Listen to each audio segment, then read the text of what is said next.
course. So I mean, most of this is a Zoom call for your students, right? So, I yep. mean, I know it's going to be live on YouTube too, but I guess we can just wait. Of course, no worries. So these are mostly alumni. So let's just wait for the students now. So say Uh, hi. You can say hi now. hello. Hi, everyone. Okay, so let me just see what's going on. See if they get the message.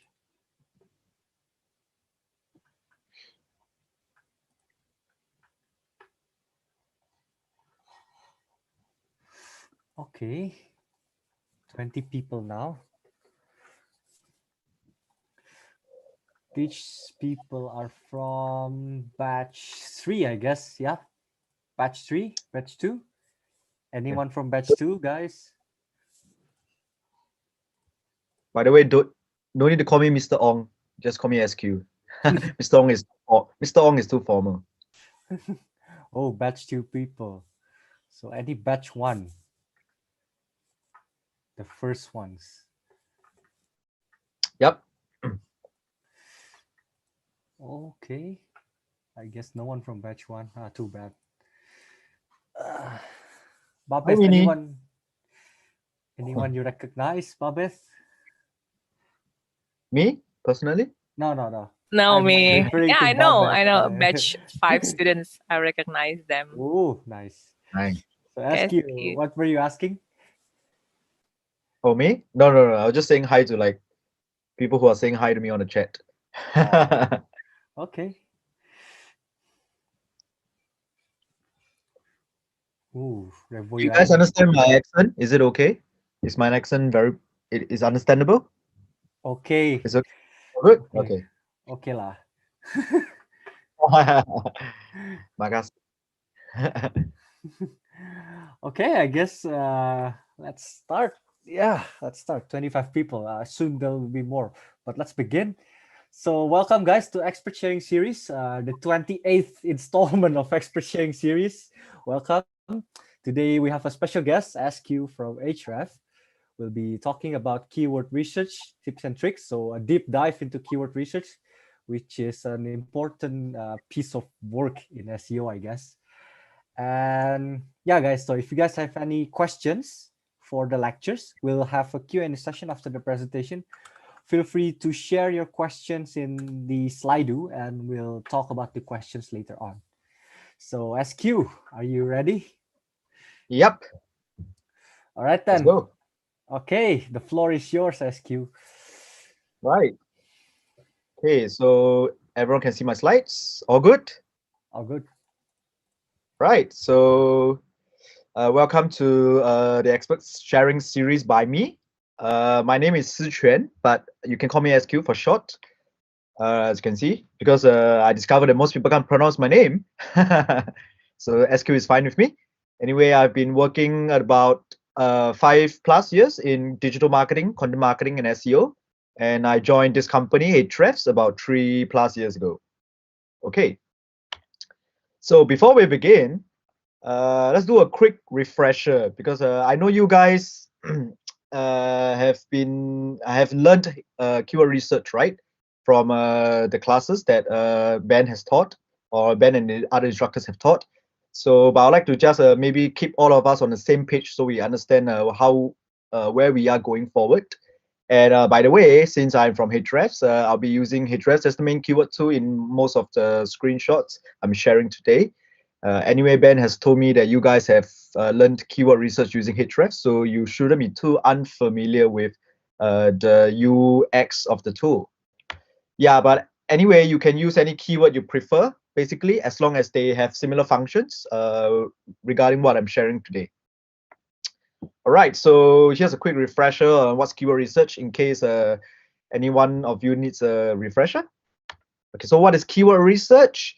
Basically, the keyword research is the process of understanding the language your target customers use when searching for your products, services, and content.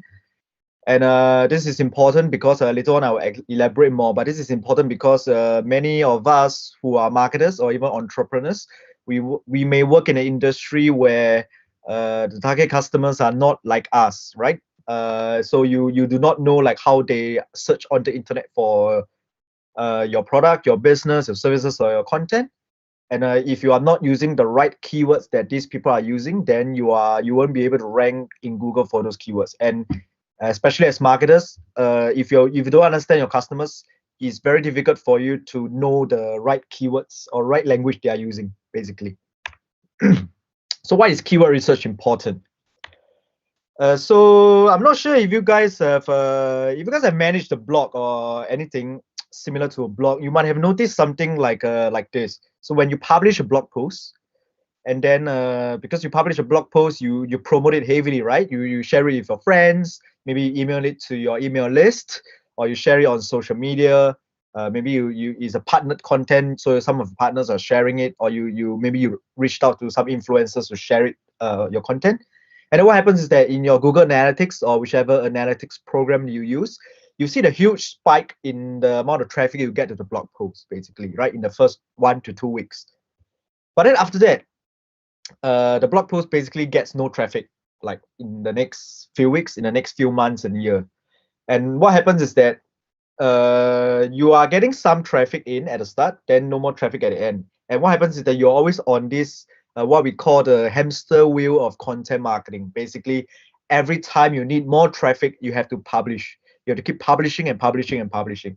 So what happens is that a lot of people try to scale up their content teams, and then they just keep focusing on publishing and publishing, and then they're spending a lot of money, but they're not getting some kind of ROI back because they are always chasing that huge spike in traffic, and it never lasts.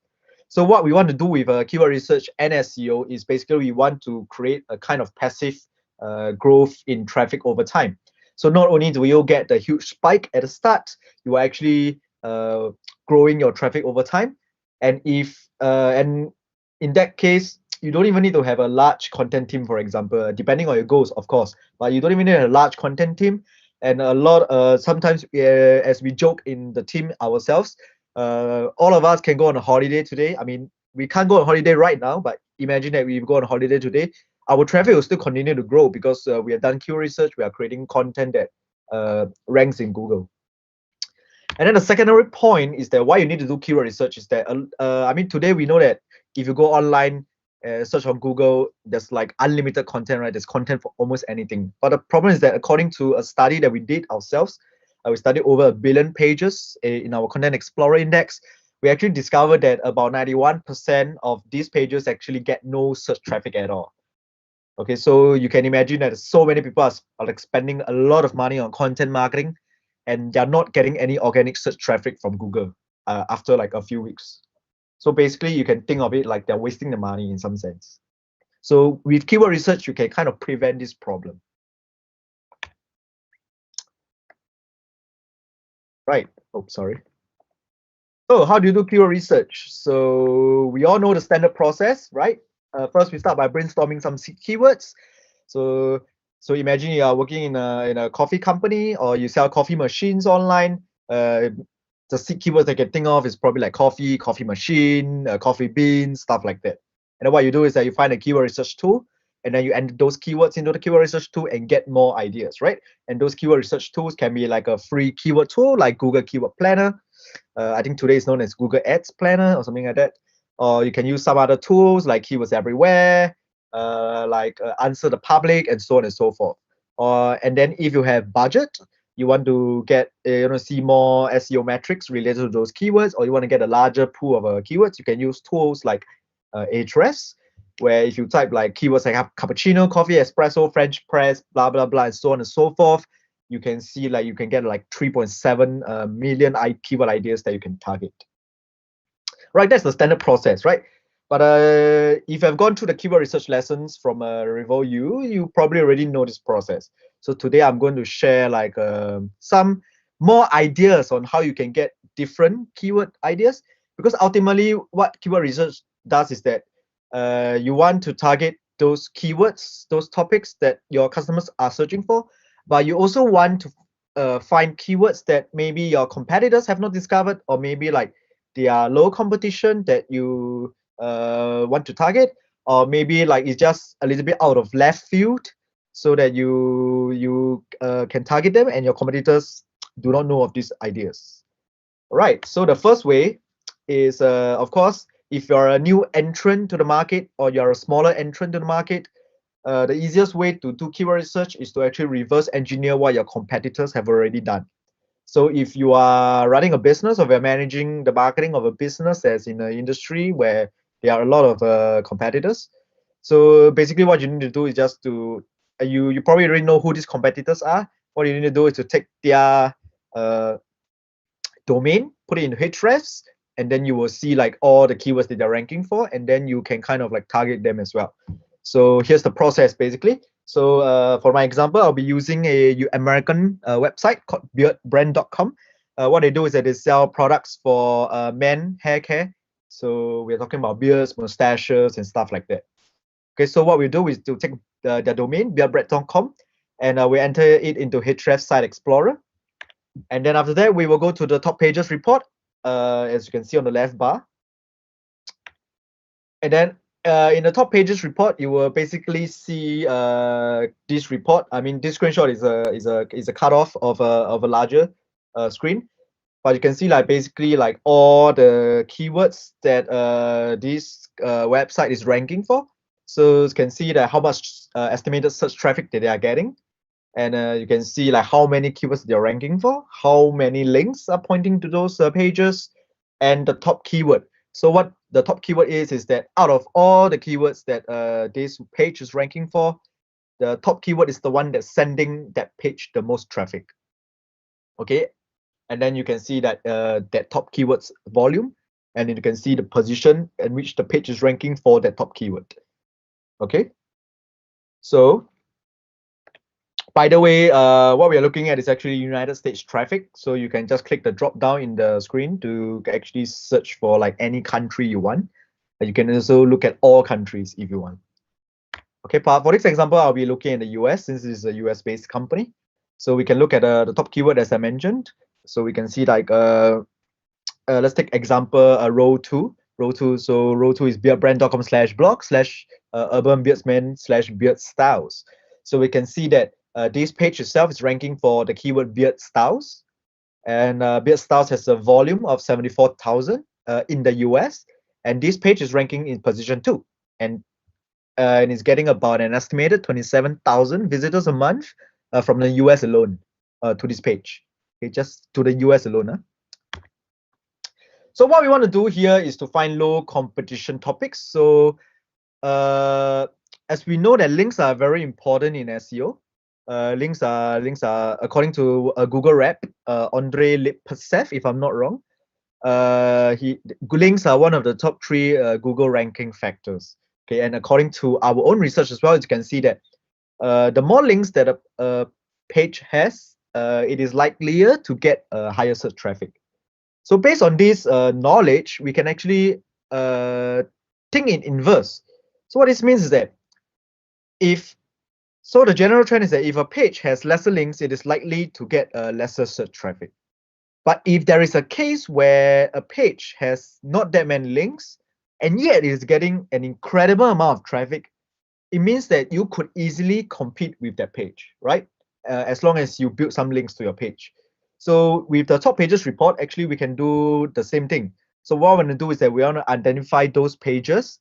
As you can see, we can see how many links each page gets. So we want to see which particular page on our competitor's website gets like a ton of search traffic but doesn't have that many links. So you can see row 6 and row 10.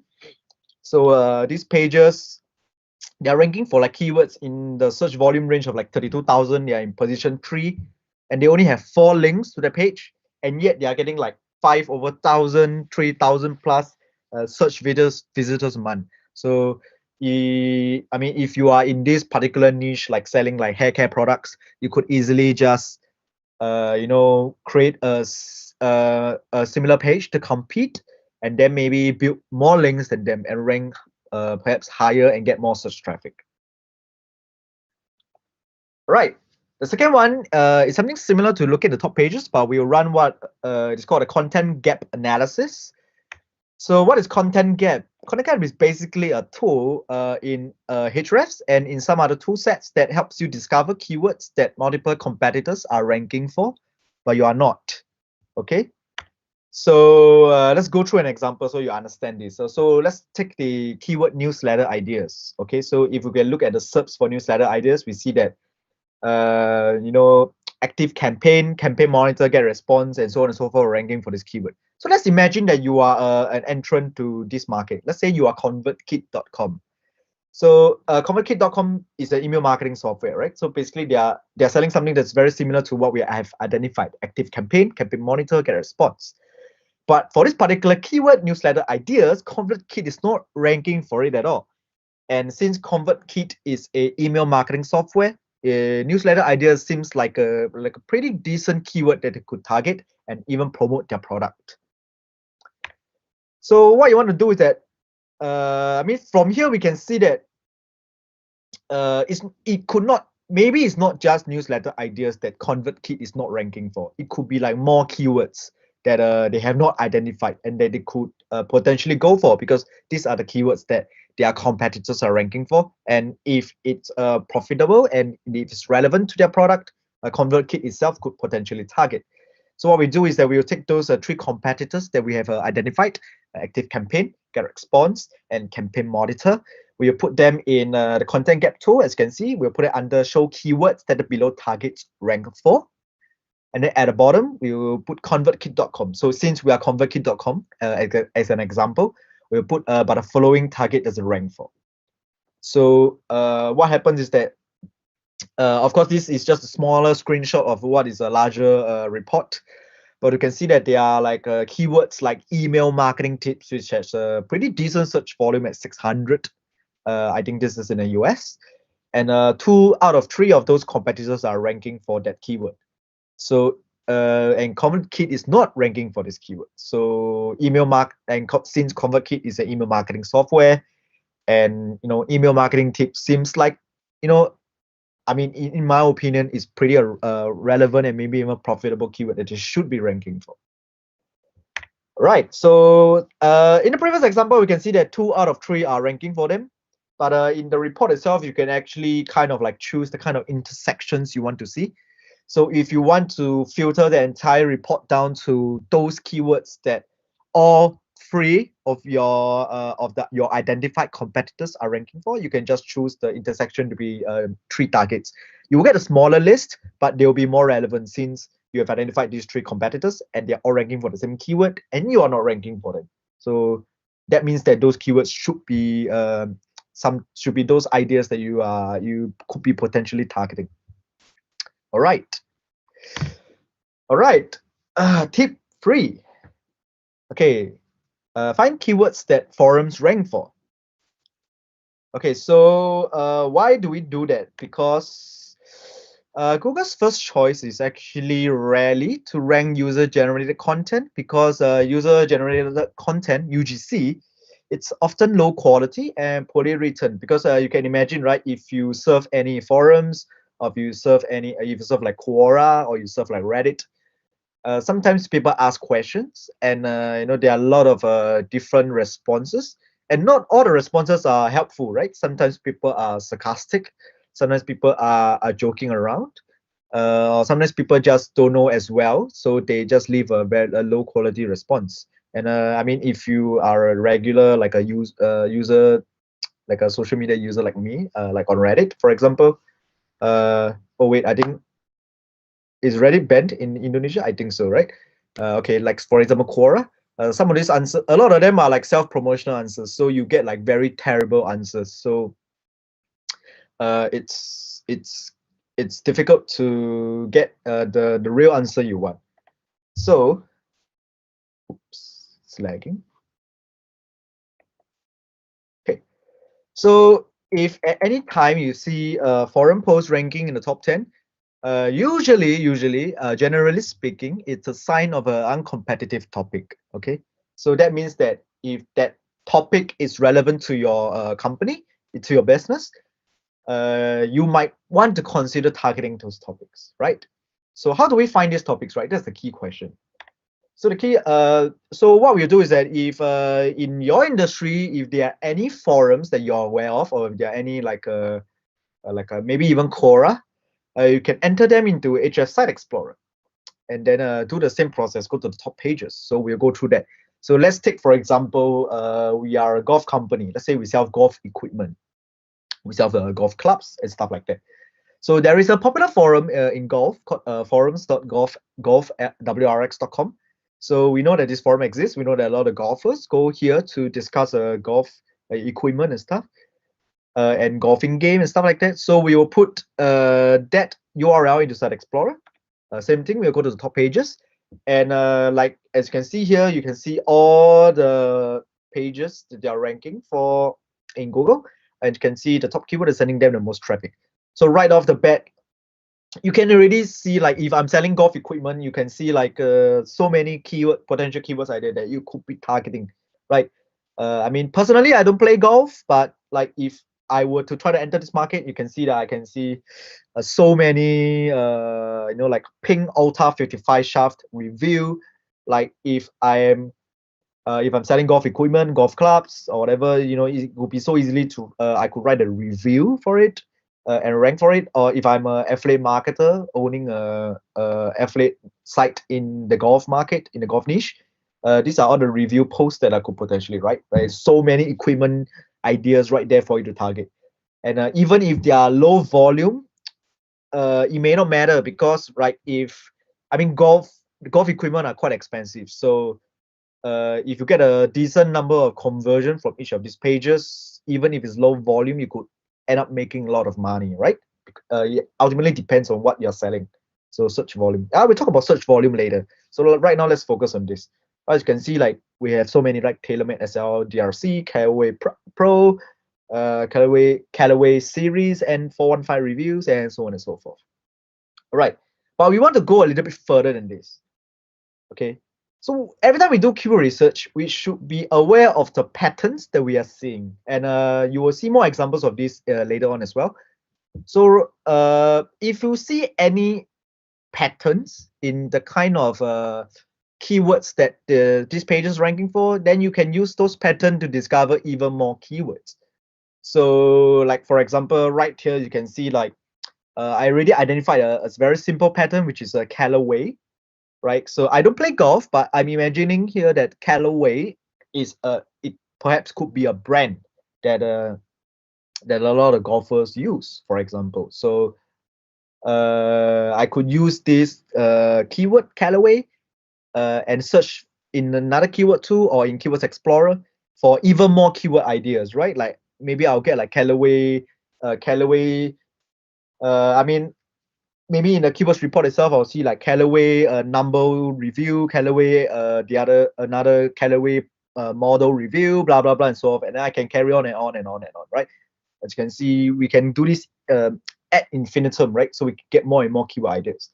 So the example I'm going to show you here is when I scroll through the top pages report for this particular forum, as I scroll through the multiple pages in top pages, I noticed that this particular forum is ranking for a lot of WITB related keywords. You can see this example right here: Gary Woodland, WITB, Ollie Schneider-Jens, WITB, so on and so forth. So as you can see, those are names, right? So once again, I don't play golf, but from here, it's quite obvious to me that these are likely like pro golfers' names, right? And WITB, if you do a quick Google search, or if you are a golfer, you understand that what WITB means, what's in the back. So basically, what I understand is that people who play golf or people who are golfers, they are actually interested in what pro golfers use. They are interested in what pro golfers carry when they are playing a tournament. So there are a lot of searches for such keywords like famous pro golfer name, X, WITB, and so on and so forth. And you will notice that I've done a few dives into other websites, and you will notice that this is a very common thing in multiple industries, like famous person in that niche, something else, right? We have another example that's similar to this later on, as you will see. But there is another music site that I reviewed in the past. And they have very similar ideas like this, right? Like famous musician gear, famous musician guitar, famous musician drums, stuff like that. And if you are in those niche, this could be like potential topics that you could be targeting. So what I want to do here is that since we've identified a keyword idea, WITB, that we could search for more ideas, what we do is that we'll take WITB and put it into Keywords Explorer, HS Keywords Explorer, and then we'll go to the phrase match report. And what we'll see that we'll see like a whole long list. As you can see, 16,000 keywords related to WITB. As you can see, like these are all like Rory McIlroy, WITB, Tiger Woods, Brooks, blah blah blah. Any pro golfers WITB. And you can look at the column on the right, KD, which is keyword difficulty, which indicates like how easy, in inverted commas, it is to rank for those keywords. And see that these topics are not competitive at all. And if you say own an athlete site, or even if you own a golf equipment website, you could easily like target these keywords, right? Like Tiger Woods WITB, and you could say, oh, this is the latest tournament that Tiger Woods participated in, for example, and these are all the equipments that he used to win, or maybe to get a certain ranking in the tournament. And by the way, we also sell these golf clubs. You want to play like Tiger Woods, you want to consider buying it, and so on and so forth. You can repeat this ad infinitum for, you know, like any famous pro golfer. All right. Idea 4, look for ideas using Google Trends. This will be pretty similar to the previous one. You can see that we are touching upon very similar ideas, similar principles that you can use to generate your own ideas as well. So what we'll do is that we'll enter a broad term into Google Trends, like weight loss, right? As you can see, I searched for weight loss in Google Trends. What I do is that I will scroll all the way down to this column, this box called related queries. So basically, Google Trends will show you like all the new and trending keywords or terms that are related to the broad keyword that you just entered. So as you can see that in the past 12 months or so, related queries are like are those, right? So I've identified a few that you should take note, right? As you can see, the ones I identified are Shaz Bono weight loss, Catherine Dennis weight loss, Kelly Osbourne weight loss. And if I go to the next page, you'll see like there's a Fat Amy weight loss, Joe Kick weight loss, Adele 2020. Okay, the reason I highlighted Adele 2020 is because I know of this particular news of Adele losing a lot of weight last year. And this is the reason why I noticed this related to weight loss. But yeah, but anyway, if you notice the keywords that I've pointed out, it's quite similar to the golf example, right? So you can see people who want to lose weight are also interested in how celebrities lost their weight, because I see these are names, and obviously I recognize some of the names. Kelly Osbourne, for example, Fat Amy, for example, Adele, for example. I recognize these names, and I understand that, okay, people in the weight loss industry, or people in the weight loss industry, they are also interested in like celebrities or influencers or famous people. How did they lose weight? What did they do? Perhaps I want to copy them, or perhaps they have a plan that I could follow. So that's what they're interested in. So we can take the idea and do it in because Google Trends doesn't show you like more ideas, right? It doesn't show you any metrics at all. So what we do is that we take that keyword weight lost, and we enter it into Keywords Explorer, right? And then we go to the phrase match report as usual. And what happens is that right off the bat, you will see like all the keywords for all the metrics for all the keywords that are related to weight loss. And you notice that those celebrity weight loss terms actually get a lot of search traffic, right? Adele weight loss itself, 422,000 searches a month. Okay, and I mean, and it was just last year, right? 2020, she lost all the weight last year. And then there's some other celebrities: Rebel Wilson, Celine Dion, Chrissy Metz, Kelly Osbourne, blah blah blah. Okay, and as you scroll on and on and on, right? I mean, like there are 690,000 keywords for you to look through. You'll probably find even more ideas. But the thing is that 690,000 keywords is probably too much for you to go through, right? It's a lot. I mean, you probably need some Excel magic.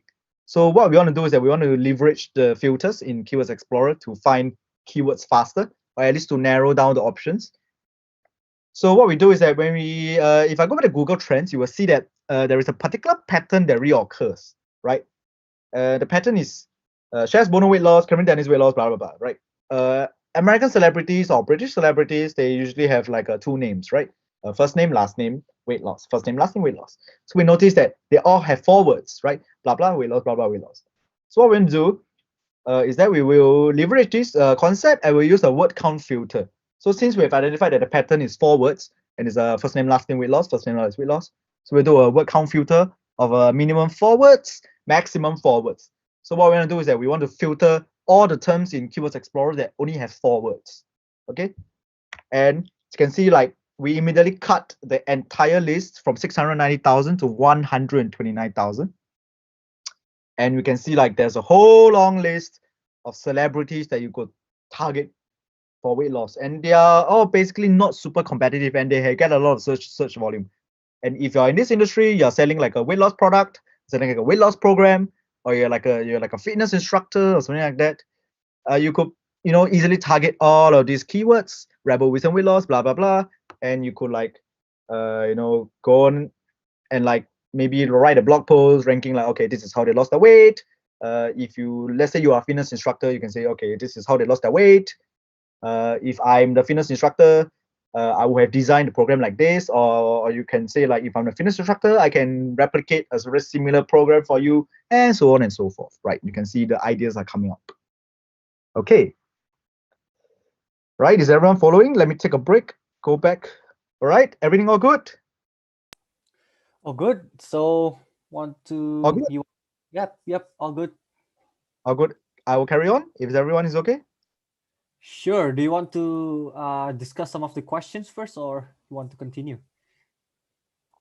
I'm up for anything. Like if you guys have any burning questions right now, I can maybe relate to just what I just shared. Maybe you could ask. If not, I will just continue.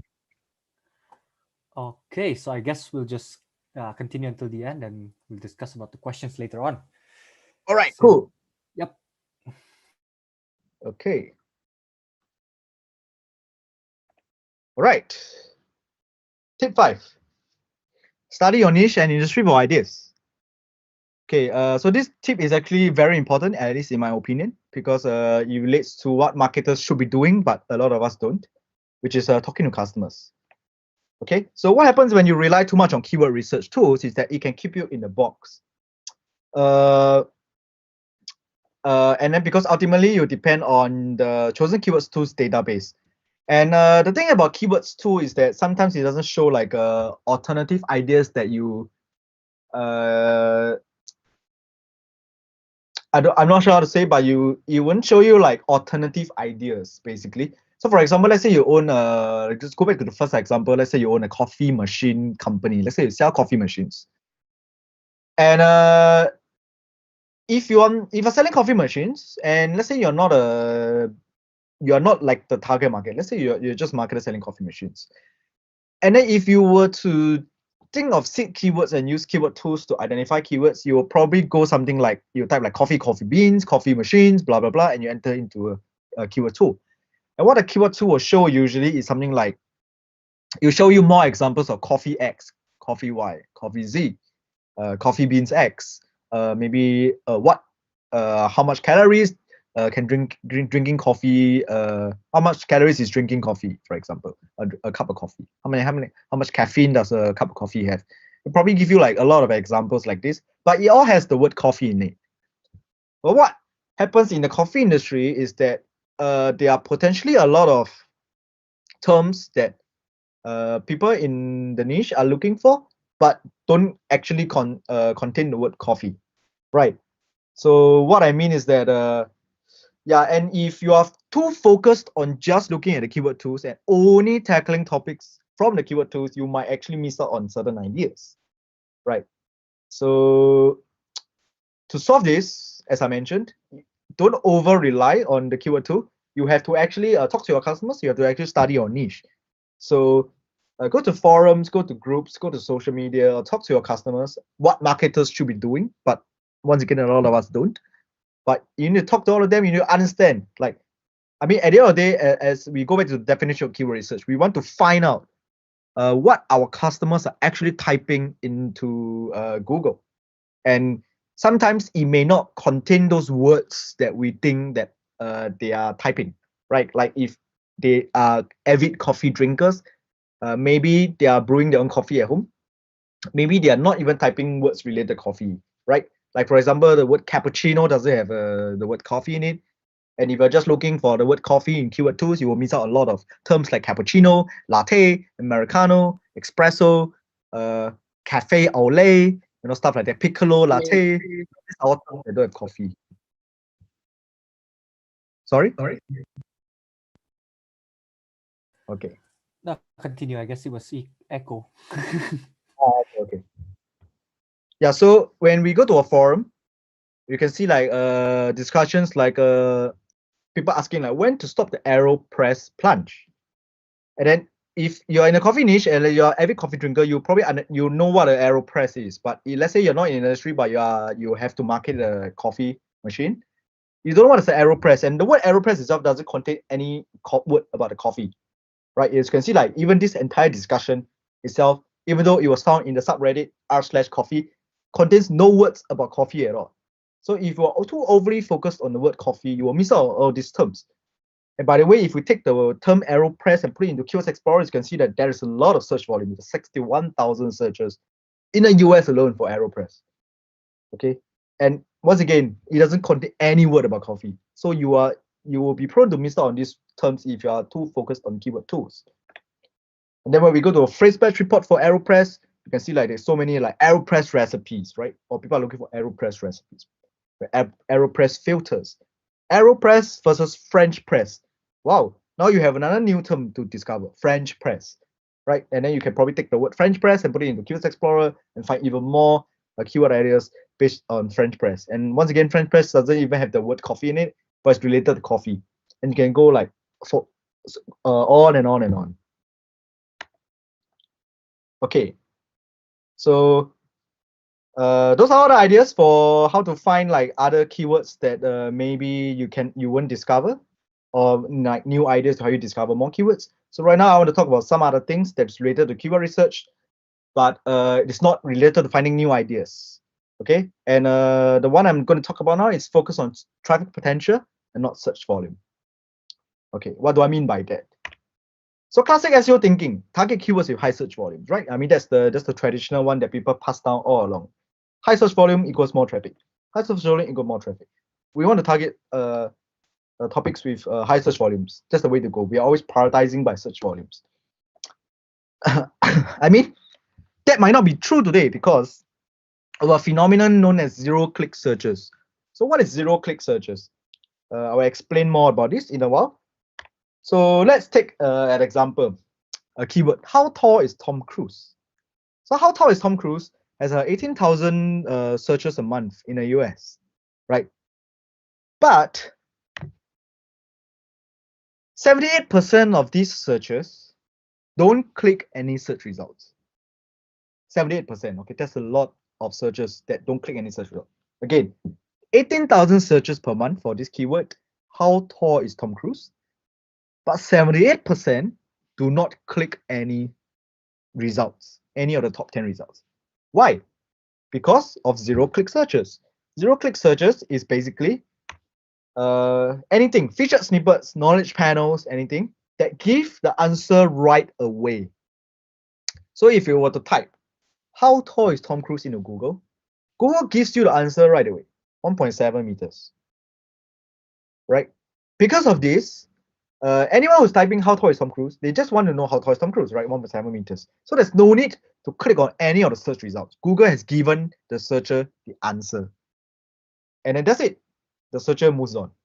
So if you were a celebrity gossip site that were ranking for this keyword, you basically just lost all your traffic overnight because Google has answered everything, and that page doesn't get any search traffic or get less search traffic. As you can see, like if we look at the estimated search volume in Ahrefs for this particular keyword, how tall is Tom Cruise? Like at 18,000 searches a month, the number one ranking article gets only 3,200 search visits a month out of 18,000. Like you expect way more than that, right? Because it's 18,000 searches a month. I mean, according to traditional thinking, $18 searches a month should get you like a lot of search traffic. But in this case, it is Google has answered it, and these pages itself, you can see like there's a very steep decline in the search traffic for all of these pages, right? The top page only gets 3,000, and then the second page gets 1,000, and then it just drops drastically. Okay, that's because of zero-click searches, because of all these feature snippets that Google has introduced over the past few years. But so we want to introduce a new concept, right? Hrefs, and this is what we do actually for all the topics that we target. We don't actually look at search volume; we look at traffic potential. Traffic potential is basically the amount of search traffic that you can actually get, and this is related, but a lot of time unrelated to the keyword you're unrelated to the search volume of the keyword that you want to target. So let's take, for example, this topic, this keyword, how to get traffic to a website. So according to Hrefs, this gets only 1,000 searches a month in the US. Only 1,000. It's not a lot, right? But if we look at the search engine results page and the amount of traffic that we estimate, every one of these websites gets way more search traffic than you expect, right? The top page from wordstream.com gets 9,500 search visits a month for a keyword that supposedly only gets 1,000 searches a month. How is it possible, right? See, if you were to follow the traditional thinking that search volume equal more traffic, then you will probably like, okay, it's 1,000. I'll probably prioritize it. Maybe not so soon. Maybe I'll target this later. But in that case, you'll be misled, because if you look at the amount of search traffic that you could potentially get, the traffic potential for this keyword is 9x. If you were to rank position 1, it's 9x of its search volume. So that's incredible, right? Like you would have totally missed out on this opportunity if you were just looking at search volume. And the reason for this is simple, because today, a page doesn't just rank for a keyword, right? In the past, every keyword might rank, like every keyword shows a different search engine results page, right? So people create like for 1,000 keywords, people create like 1,000 pages, for example. That's like the old way of doing SEO. But today, Google understands that all of these are synonyms. All of these are just different ways of searching for the same topic. So like how to get traffic to website is probably similar to another keyword called how to increase traffic to website, how to drive traffic to website, increase traffic to website, drive traffic to website, get more traffic to a website. Google understands all of these are basically the same way to find the same topic. So Google just takes the same pages and ranks for all of these keywords. As you can see in this chart, according to a research that we've done, a page that ranks number 1 in Google potentially ranks for up to 1,000 keywords.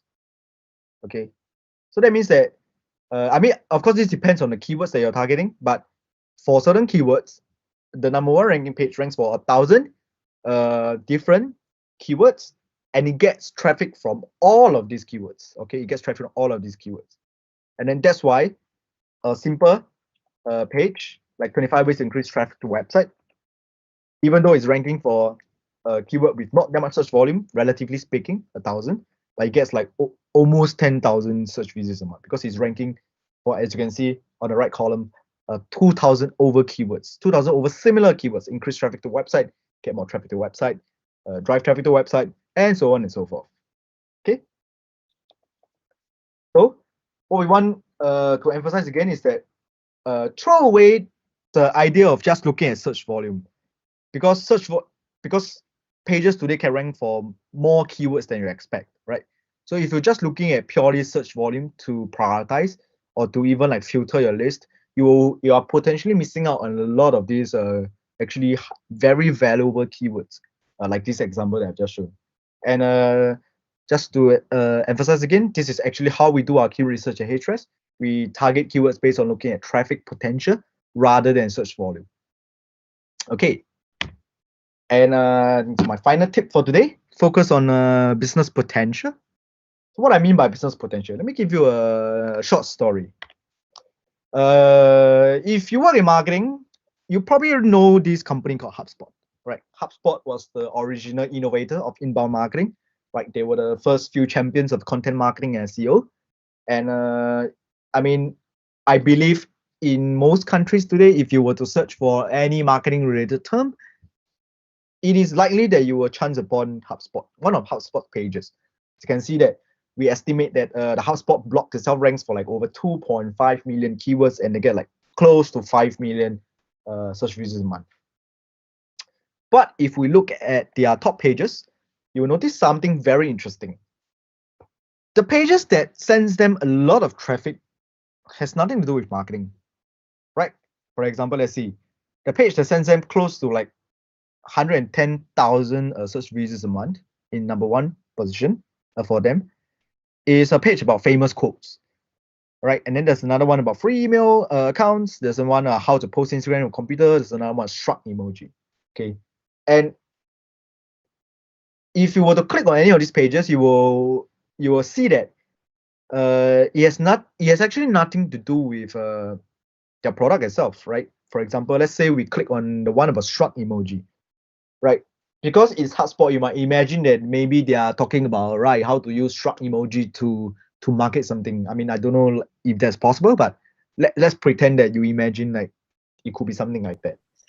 But when you click through, then you realize that, oh, it's just a very basic article about how to type the shrug emoji. That's it. And think about it. This is the topic, how to type a shrug emoji. And it's sending them like 53,000 searches a month, search visits a month. I mean, like if somebody were to gauge the marketer's efficiency based on like I mean, if his or her effectiveness based on how much search traffic they are getting, then obviously they're doing well. But in terms of business wise, like think about it, like what are the chances that someone searching for like how to type the shrug emoji will buy an expensive marketing software? HubSpot is not cheap, right? It's probably a few $100s a month.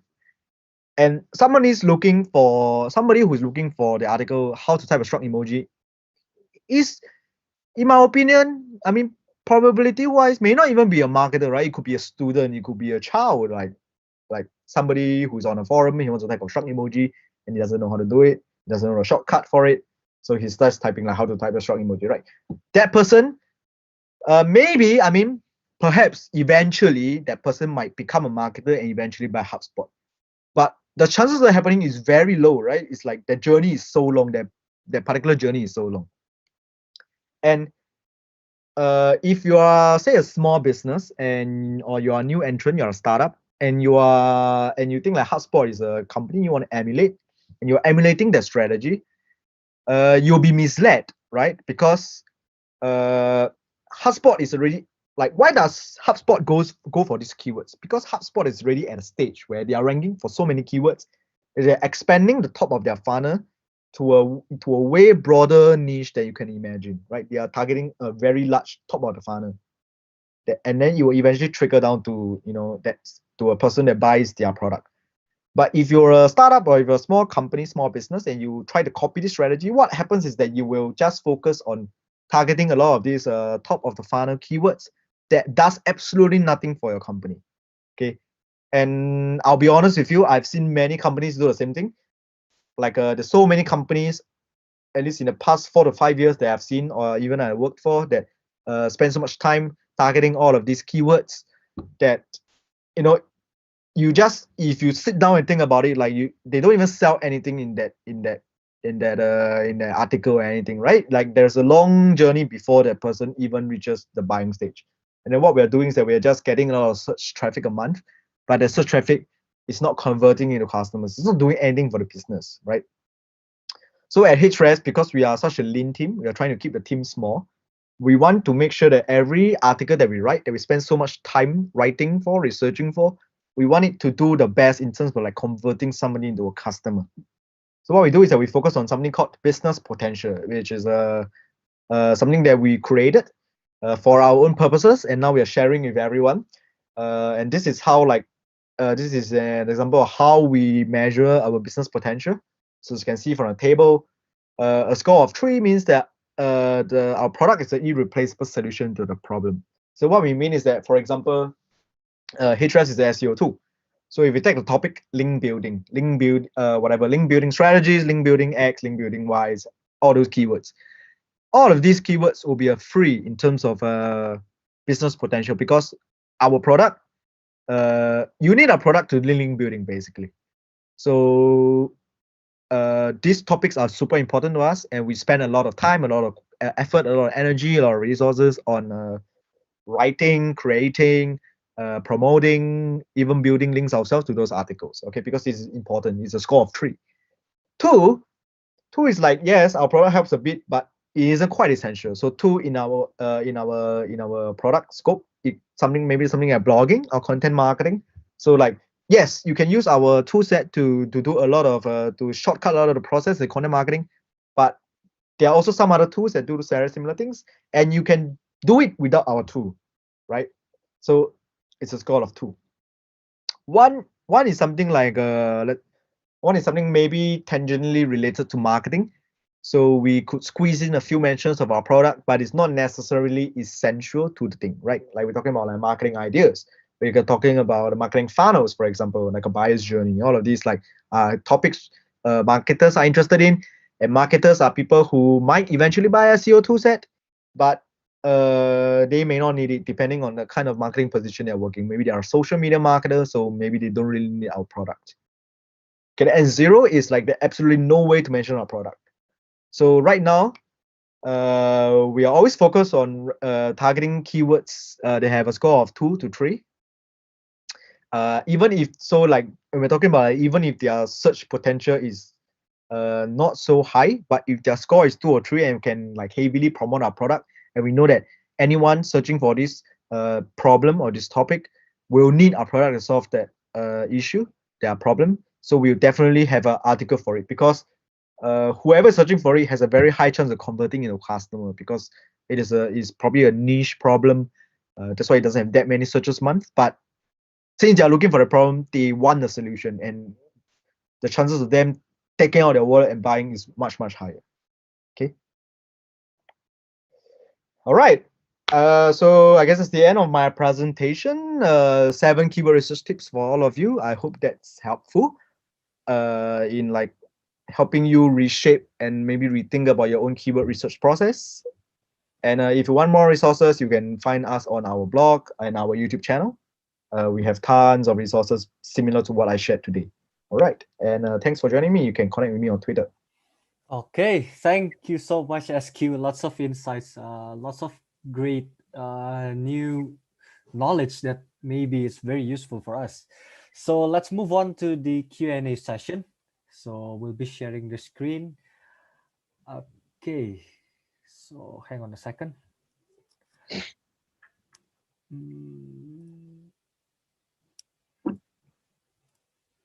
All right, so first question, Tommy Shelby. I think this is a very favorite question among the audience. So how likely is it that the forecast from the research that you have experienced will miss?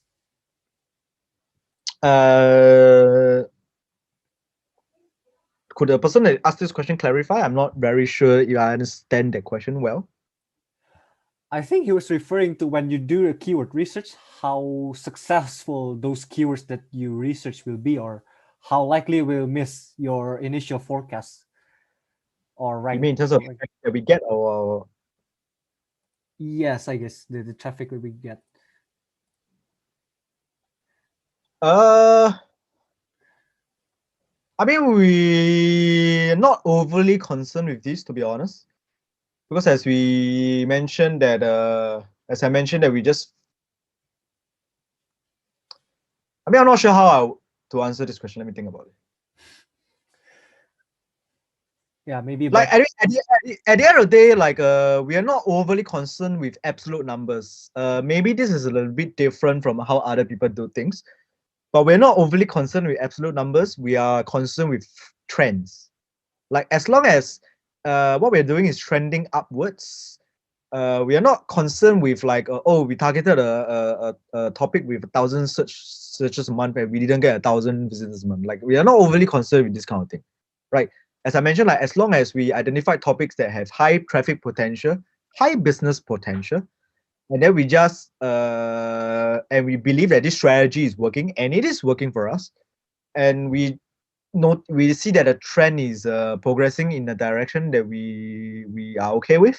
We just carry on with the strategy. Does it make sense? We're not overly concerned with like the numbers are like a little bit different than we expect or something like that. But I guess that might be different from how like other companies do their content marketing. I see. So yeah, numbers are like just means to the end.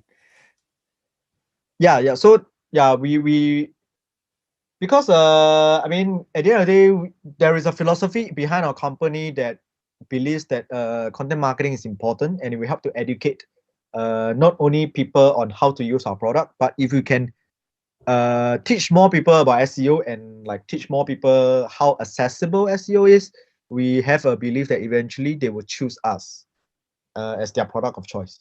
Yeah. So trending a bit. Okay, thanks for the answer.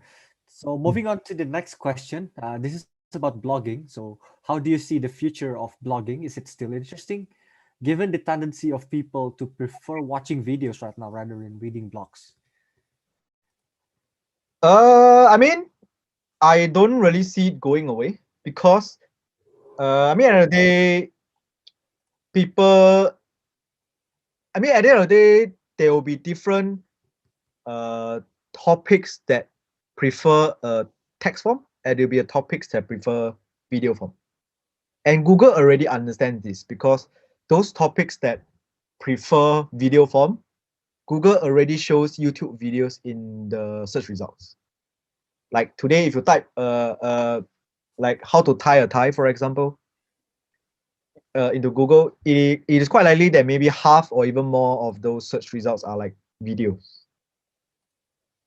Because nobody wants to watch, no one wants to read the text post about tying a tie. But there'll be other topics where it's more friendly to text.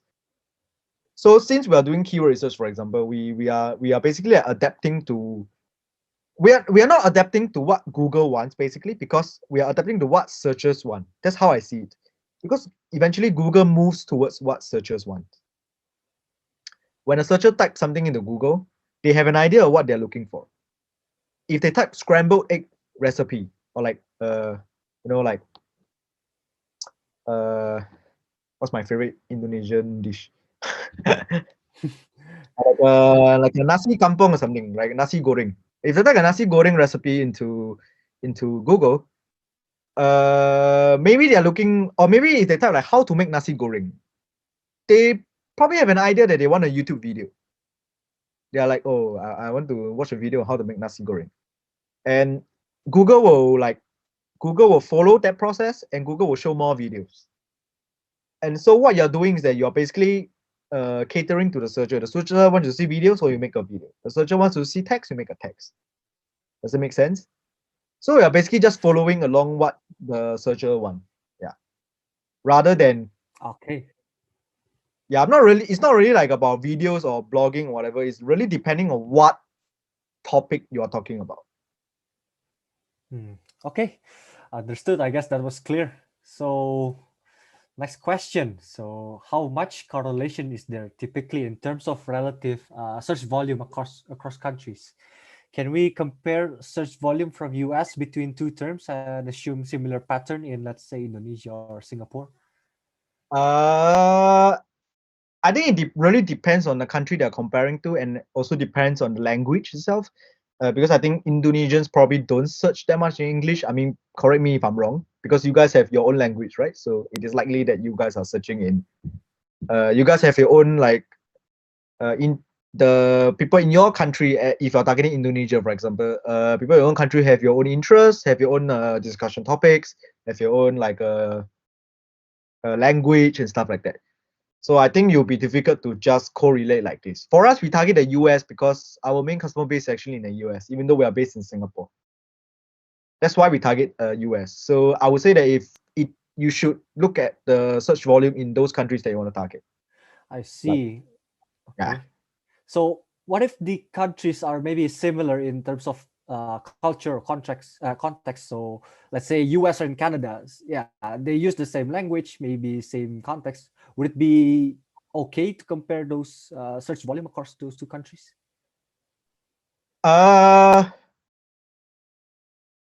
I mean, it's hard to say because I mean, it's because we are so far from them, we kind of assume that they are similar. But I'm sure that there are some minute, or there are at least some cultural differences in how they speak and how they search, and how each country affects them. So,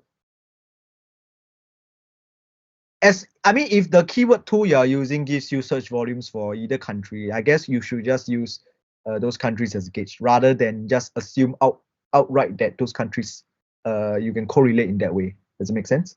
Yeah. Okay. Yep. Okay, moving on to the next question. So, is it better to target keywords which our competitors haven't ranked yet, low volume, or target big volume keyword but our competitors have already good position? I mean, this is a very difficult question answer because it depends on the amount of resources you have. Like, let's say you maybe you're a small company, but you raised like $500 million last month. Then sure, why not? Just go for the big volume that your competitors have a good ranking because you had the resources to compete, right? So, I mean, once again, my answer to this is that you should use business potential to gauge, like because is once again it's a bit hard to say. Like it could be low volume and they didn't rank for example, but maybe there is a reason why they didn't rank for. Like maybe it doesn't have any business potential, Mm. right? Right.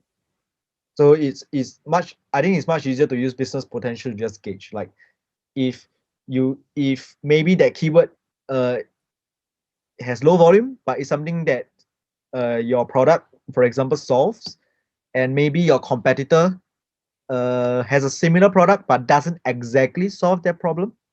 That's why they didn't target that keyword. Then I would say why not target it? Because if let's say even if it's 100 searches a month, and let's say you sell a product that solves that problem exactly, and let's say you assume a 1% conversion rate, you could get just by ranking for the keyword, you could get like at least one customer a month just from that page alone. Does it make sense? Yep. So yeah, we need to look beyond the volume itself when targeting keywords. Yeah, look Correct. into Because the these are basically just like shortcuts to help you. People have these shortcuts because when you look at a keyword tool, usually they give you like millions of keywords, and it's impossible for you to look through 1 million keywords. So people invent like this kind of like mental shortcuts to help them like prioritize what to tackle, right? So like search volume is basically just a mental shortcut, and you shouldn't be like overly obsessed with like, oh, more search volume equal better. Like it really depends on like your company's goals, your company's position, the amount of resources, manpower, effort that you can put in. okay. Great answer. So moving on to the next question, I guess a bit related. What is the single most counterintuitive learnings in the keyword research domain you have learned over the years? I mean, I think the most shocking one I learned was actually the traffic potential one. Because I mean, before I came to HRS, I was following a very similar process as most traditional SEOs. I looked at search volume, right, basically. And then when I met Tim, HRS's chief marketing officer, who actually I guess was the first person to introduce this concept, or at least to me, traffic potential. I was kind of mind blown at how like keywords that if you had qualified keywords based on search volume alone, you have missed out on a lot of actually very good opportunities because you're not looking in the right direction. Because I mean, as I mentioned, like a page today can rank for like hundreds and thousands of keywords, and you have no idea if that particular keyword you're looking for or you're looking at is actually maybe a synonym or just a subtopic of a much larger topic that you are missing out on. And if you were merely just targeting that keyword based, or you are dismissing that keyword based on a low search volume, then you are actually missing out on search traffic, a lot of search traffic. Because if you had dug further and you have found the main topic, potentially, for example, you could be targeting, you'll be getting like way more search traffic than you expect. Okay, thanks, SQ. I guess that was that your point of lecture in traffic potential. I guess that's the punchline of your lecture. It's very shocking, Yeah, it's shocking because like, Okay. Yep. You were saying? I mean, it's kind of hard to swallow because a lot of us were taught, or at least like traditionally, we were taught that search volume is king, right? But the thing is that as Google introduces more and more of their new features, like sub features, what we call them, launch panels, feature snippets, videos, tweets, blah blah blah, this will only create less clicks for your traditional links in the search results. So if you are only purely looking at search volume, you are actually looking at the wrong thing, because there are a lot of more and more keywords today that will get a lot of searches, but nobody will be clicking on any of the results. So if you're just looking at search volume, then you are actually missing the target also. Okay, thank you. So let me just switch the screen to admin. So Alvian, you can share your screen. All right, then. Next question. Is it important to know our value proposition before we do a keyword research? So basically, should we know more about our product before we do keyword research, or how deep should we know about our product? Maybe that would be the more appropriate question.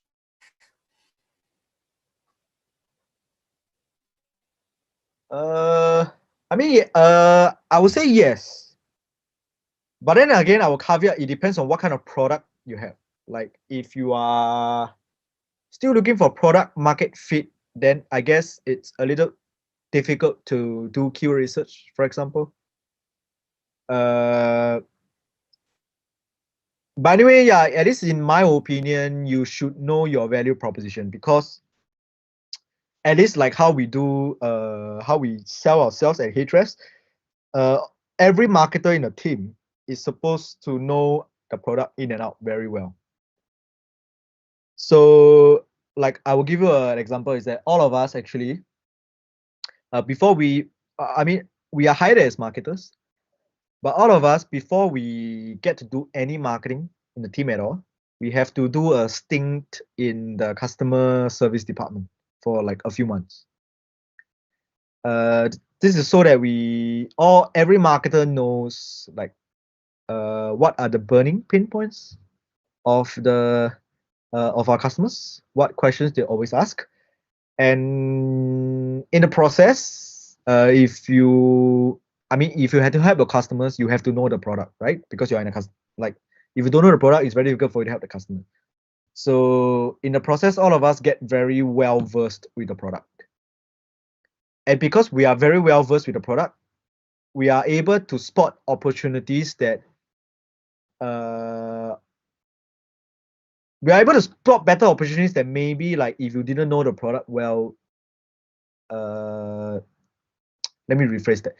We are able to spot certain opportunities because we know the product well. And if you're in a position where you didn't know the product well, then you might not know how to. You might not know that you could potentially have targeted the keyword because your product solved that thing. I'm giving this example because like in my previous job, I was kind of like a top of the funnel marketer. I didn't really use the product. I didn't really know my product super well. And what happened is that eventually we went into the same problem that I described before, which is we started to target all the keywords that had no business potential. We were just targeting them because they had search volume, or because we think they were tangentially related to our product. We actually had no real clue whether they were doing their job in like converting or anything. So it's weird, right? Like at least in my opinion, like we none of us knew anything much about the product, and we couldn't target the right keywords, and so it was very difficult to do the job well if like if you are, for example, in a team where you, as a marketer, you are also expected to deliver a certain quality of leads. And if you didn't know your product well, it's very difficult for you to target the right keywords, send you better quality leads. I'm not sure if I make sense here. But yeah, I would say that it'll be important to actually nail down your value proposition, or at least know your product well as a marketer. Yep, I guess that was clear enough, SQ. So let's move on to the next cool. question. Yep. How do we do a keyword research for a niche industry that hasn't have any competitors yet? Oh, good question. I guess the question is, if there are no competitors, then are you sure that it's an industry you want to enter? I mean, that would be my first question as a marketer, because the thing is that I think intuitively a lot of us think that competitors are a bad thing, but they are not, because the presence of competitors means that people are willing to pay for products, right? So if you are entering a niche where there are no real competitors, then my first question is, are you sure that you can make money in this niche? That will be my first question as a marketer, not even as an SEO, but as a marketer, right? If there's no competitors and no one is making a product for this niche, is there a reason for this? Are you not looking into it? Maybe you should be looking into it, right? And if after looking into it and you are sure that you still want to do this, like you're sure that there is a problem that needs to be solved and no one has discovered the problem, or no one has discovered a good solution, then the next step for keyword research is that maybe then you might have to, and then there are two ways to do this, right? The first way is which is the easier way in my opinion, is to target like what we call like shoulder niche. So shoulder niche is a niche that is somewhat related to the niche that you want to target, but it's like not exactly the niche that you want to target. Does that make sense? So let's imagine like let's say, I mean, do you guys know the paleo or keto diet? So like, okay, so the keto diet is basically like a diet where a person eats mostly animal fat, like I think about 75% to 80% fat, and zero carbs, zero carbohydrates, right? So the first person who invented this diet, right, would be in the same position, right? Like he has to basically try to rank for a diet called ketogenic diet that no one knows exists. Is there a question? Okay, so yeah, so in that case, whoever invented the ketogenic diet and tried to build a website around it will have to target the shoulder niche. And then in that case, the shoulder niche will be something like weight loss. Right, a shoulder niche will be something like nutrition or fitness. Yeah, continue. Oh yeah. So like something like that. So you have, instead of you have to enter from a shoulder niche into the real niche. So you have to start like targeting like keywords like nutrition, weight loss, fitness, maybe even weightlifting, maybe like yeah, stuff like calisthenics, yoga, blah blah blah. And then you have to like introduce your niche from there and try to build up like a new niche. Does it make sense? Then the second way, I guess, which is a harder path, is to create an entire new niche yourself, which is, I mean, not impossible because some companies have done it, right? Like HubSpot invented inbound marketing, and then like there's so many other examples of a blue ocean companies that created like an entirely new category that they went in. But that will require you to have a lot of resources, so it's not something like I recommend on the spot, because you really need all resources to create a new category and to dominate the category and to promote the category. Basically, like at the point of time, you have to promote the category rather than do keyword research, right? Your job is to make the category larger, make people recognize the category exists. All right then. That was a good answer, I guess. Not to think as an SEO practitioner, but also as a marketer in general, when facing questions like this. All right then. So next question. I don't believe this question is complete, or I really don't understand the full extent of the question. Has a benchmark already been established? So anyone asking, I guess, can explain more in the chat or just unmute themselves.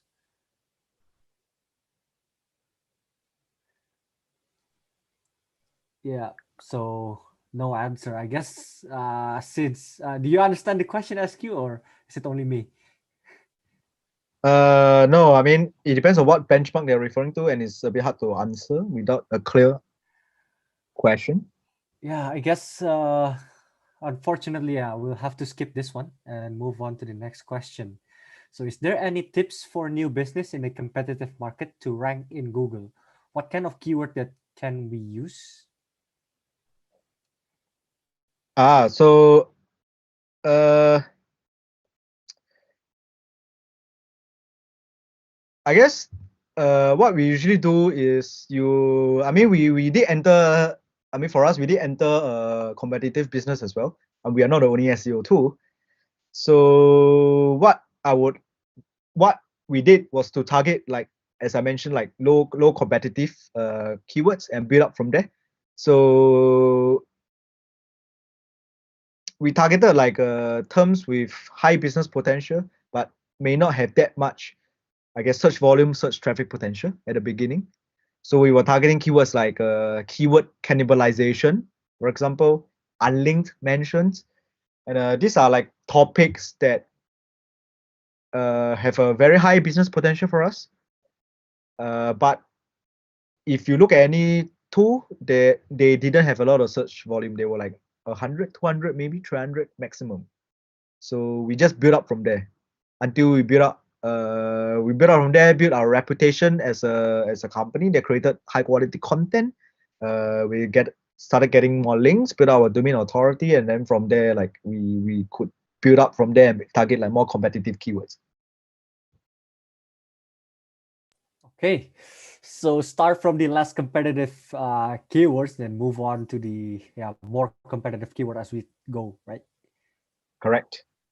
Okay, cool. Next question. So, how does SEO contribute to the artificial intelligence industry? Is there any correlation to this, or what's your take? Uh, I think it's a bit hard for me to answer this question because I'm not too familiar with the AI industry. So I'm not sure if I can give any good answers or any helpful answers right here. So I'm so sorry. Okay, no worries then. Okay, let's move on to the next question, I guess. So, to learn that general keywords, i.e., weight loss, is more sought by people than forward pattern keywords, do you think it brings impact to the amount of audience? Could someone clarify? I'm not exactly sure like what exactly the question is.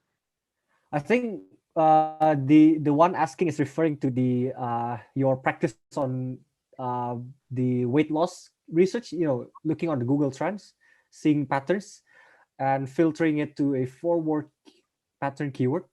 I does the kind of method that you use will bring any impact to the amount of audience later on?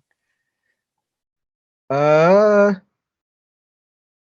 I mean I'm not in the weight loss industry, but I guess once again, ultimately everything goes back to business potential, right? This is just I'm not saying like this is the most perfect idea that every weight loss company should target. I'm just saying like if you look at the principles at the end of the day that I'm teaching, what we are teaching is that keyword research is basically like, once again, keyword research is a process of finding like what people in your industry are typing into Google, right? And if you are in the weight loss industry and your target customers, let's say you are a fitness instructor, so you're in the weight loss industry, and you discover that your customers are searching for like topics like famous person weight loss, and then you're like, okay, I could.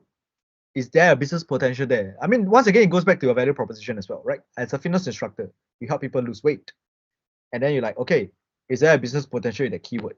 You look at the SERPs, what kind of pages are ranking. So, for example, Adele weight loss, for example, and then maybe you type Adele weight loss into Google, and you see like all the top ranking pages are like maybe like websites teaching how to lose weight like Adele, for example. Maybe that these are the angles that all the top ranking pages are going. Then you think back to your value proposition or your product or your service. Like, okay, I'm a fitness instructor who helps people lose weight. Yes, this is a business potential of 3 because I help people lose weight, and the ranking pages are talking about how to lose weight like Adele, and I can probably write an article about how to lose weight like Adele. There's a business potential, right? And I say how to lose weight like this is how to lose weight like Adele. If you want a coach to help you lose weight like Adele, call me at this number, email me, blah blah blah. Okay, then yes, then then that will get you customers, right? Like, so this will be an impact. I mean, I guess based on the question you asked, this will have an impact on your audience or your customers or whatever, because you have identified that the keyword has business potential, it matches your value proposition. If you rank for it, you can sell your product. Okay, done. Does it make sense? Yep. Good answer. I guess that explains. So, moving on to the next question. So, yeah. Hi, great presentation. In your opinion, how long a long tail keyword should be? Yes, how long should it be? So I'll recommend reading our blog post, ahrefs.com/blog/long-tail-keywords, because we correct a common misconception in the sense that SEOs have promoted a wrong idea that long tail keywords refer to the length of the keyword, which is wrong, because actually what we call fat tail and long tail is actually referring to the demand curve of all keywords in the world. What we call the power law, right? If you've known what's the power law, it's basically like I don't know how to draw it. I don't know if you can see. Yeah, cool. You'll see there's a demand curve that looks something like this. You can see my screen, right? Basically, what long tail keywords is referring to is basically referring to the part at the bottom where there are less search volumes. That's all. It's not about the length of the. It's not about the length or number of words of a keyword, because you can find any examples of keywords that are very short and have low search volumes, and today you can find like keywords that are very long and get a lot of search traffic. For example, the topic that I just shared, how to get traffic to my website. It has 1,000 searches a month, and it gets so much search traffic potential, right? 9,000, close to 10,000. And if you're still going based on like the old traditional, like, oh, long tail keyword cannot be, a long tail keyword is unpopular. I mean, a keyword that has like 6-7 words is unpopular. Then you will miss out on this keyword, because like how to get traffic to my website is how to get traffic to my website. It's like 7 words long, but there's so much search traffic potential, right? So it's not about the number of keywords in the words. It's not about the number of words in the keyword, but actually long tail keywords is referring to the search volumes of the keywords, about the popularity of the keywords. It's a bit hard for me to explain without a screen, like, but if you read the blog post, Tim, CMO who wrote the post, explains more. Okay. For those interested, I've posted the link on chat, so can you guys, yeah, you can check it out after this lecture. So next question. Wanted to ask about zero-click search keywords. Should we avoid it, or can we use it for awareness? Thank you.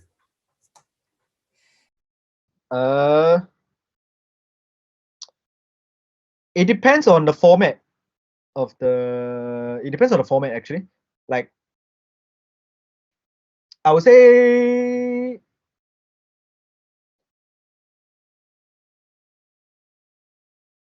it's hard to answer because it really depends. Like, I mean, like the true SEO answer for anything is it depends. So like there's no like straightforward answer to like there is. The thing about SEO is that there is no like clear answer for anything, because everything depends on the industry, your business, your resources. So I'm afraid it's a bit difficult for me to just say like, oh, do this, do that, do this, do that. Yeah, so I will have to like take a look. But I think generally, if you're targeting keywords like how tall is X, how old is Y, where Google gives answers right away, I mean, it will be difficult for you to get search traffic because Google has already given answer, right? Like, if you're talking about like new search features, then if you want more search traffic, then you should be targeting those search features that encourages people to click through. For example, like like there are many list-based keywords that Google will show a featured snippet for. But the thing is that Google will just show like a list, and it will be just a list. There will be no further information, and so that is like tangentially helpful to the searcher only. And if the searcher wants more information, they will have to click through to the link to actually read more. So those sub features are beneficial for you because it kind of like, maybe it's not the right word, but it, I guess, clickbaits the searcher into clicking into your page. So those are the sub features that are helpful. By like, if we are talking about like like SGD to like Indonesian rupiah, then like those are taken by Google, so it's a bit difficult for you to get any search traffic, right? Yeah. Okay, so it depends, yeah. It depends on the content, depends on the queries. Yeah, it depends everything. on the industry. Yeah. Okay. Okay, last question. I guess this is about a specific case study. How about a cryptocurrency exchange which doesn't have any active blog? Should we actively write an article because my target is the website to be ranked number one? Once again, it depends on. I mean, I'm sorry to give the answer, but the real answer is actually it depends. It depends on the keyword you're targeting, because yeah, it depends on the keywords that you are targeting, because once again, as I mentioned earlier in an earlier response, it depends on the search intent, right? Like, if the keyword you're targeting has an informational search intent, like people who are searching for a keyword are only looking for articles, then I would say you have to write an article, because if you're trying to rank your homepage for that keyword, it will be quite difficult, because it is obvious that searchers are not looking for products or anything based on a keyword. Yeah, but if you're ranking for your own brand name, for example, then obviously you don't have to write a blog for it, because it's your own brand name. It's likely that your homepage will rank for it. So yeah, it depends on the keyword you're targeting. It's hard to answer on the spot like this. Yep, I guess that's good. Yeah, that's good enough. So next question. So does positive sentiment analysis keywords perform better? How do you know the perfect balance between positive and negative sentiment keywords? Uh, to be honest, I don't have a good answer for this, because it is not something that we are overly concerned with at HRS, and we don't really practice any of this sentiment analysis thing. So I'm not sure how to answer in a satisfactory way. So yeah, I'm sorry. Okay. Whoever asked the question. No, no worries. Yeah, everyone has their own way. Okay, I guess next question. So, in case where when our target customer is a bit low tech savvy, as in low, doesn't understand the use tech, maybe, do you have any advice or ideas to improve the keyword strategy? I mean, then once again, this is not an SEO question, but more of a marketing question. If your target customers is not tech savvy, like maybe you're targeting like the older generation, 60, 70 above, then my question is, I mean, this all goes all the way back to customer research, right? It's not really about SEO anymore. It's customer research, right? If you have determined based on your customer persona, or you have actually talked to your customers before, that you have realized that, oh, maybe they are really low tech savvy, then, and they don't even use Google, for example, then SEO should not be a strategy, right? Because ultimately, at the end of the day, you are not pursuing SEO because you listen to a guru, and like as he or she say like SEO is the most important, the best strategy. At the end of the day, all of these are marketing channels. SEO is a marketing channel. The purpose of marketing is to reach the customers you want to reach. And if the customers you want to reach are not searching on Google, then Google should not be a strategy. Does it make sense? Then you should be Yeah. trying to figure out like how are these customers assessing information, for example. how do they share information? How do they look for more information? These are more important questions that you need to know first, because those will give you an idea on the channels that you should be targeting. Maybe they only watch TV because, I mean, maybe they are low tech savvy, but they grew up watching TV, so they know what the TV is, so they only watch TV. Okay, cool. Then TV is a potential channel, or maybe they only listen to the radio when they drive to work. Okay, cool. Then radio is a channel, right? Maybe they only read newspapers. Then newspaper is a channel. Right. I mean, at the end of the day, to me, in my honest opinion, it's not really about traditional marketing, offline marketing versus online marketing. All of these are marketing. The purpose of marketing is to reach your customers. So what your customers are using should be the channels that you should be using. There's no one channel that's better than another channel. It's just really dependent on the industry you're in and what your customers use to search for information, to search for products. Yeah. Okay. Thank you, SQ, for the answer. I guess that was the last question, which marks the end of our session tonight. So Okay, cool. thank you for your insights and knowledge sharing. It was very mind-opening, I guess, for some of these people, especially your mindset about not really paying it, not really prioritizing search volume, but rather how can we bring potential, business potential to the customers, but as well as looking at the traffic potential. I guess that was really, the punchline of your session. So one last thing, maybe guys, so feel free to write down your feedback on the link on chat. I guess me and SQ would love to hear more about you, about the session. Yeah. So last thing, I guess we should take a picture. Should we?